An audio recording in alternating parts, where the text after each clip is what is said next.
Jeg vil gerne præsentere uden for sæsonen til Bornholms Kulturuge 10 års jubilæums brag af en koncert. Med i år er præstesønnen fra Østerlars Kirke, Nicolai Munch Hansen, og en sextet, han har samlet af gudsbenådede musikere fra ind- og udland.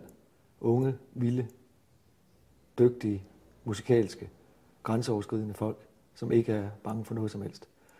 De akkompagnerer Sanne Salomonsen, behøver jeg sige mere, og Kira Skov og undertegnet, som sammen og på tværs af alder og karriere og genre vil prøve at udforske alt, hvad der findes mellem himmel og jord af genre, som tror, at det indtil nu har kunnet undgå os.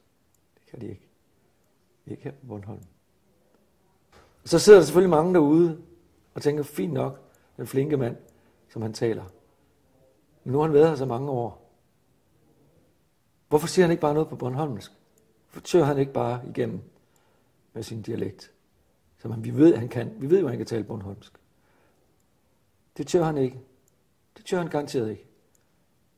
Der bliver han alligevel en bornholmsk unghandekylling. Hvad?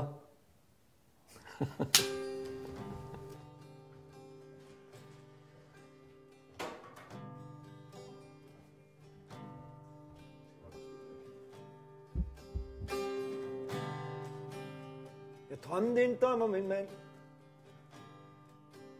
som drømte om ingenting. Jeg tænkte, okay så, lad ham hvile i fred. Jeg vågnede og bad om et glas vand, og kiggede mig lidt omkring. Jeg tænkte, okay så, fuck den retfærdighed.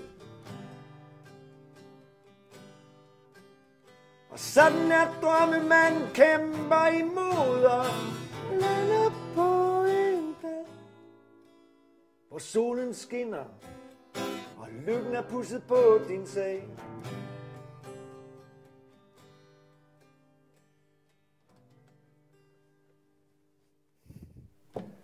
Uden for sæsonen.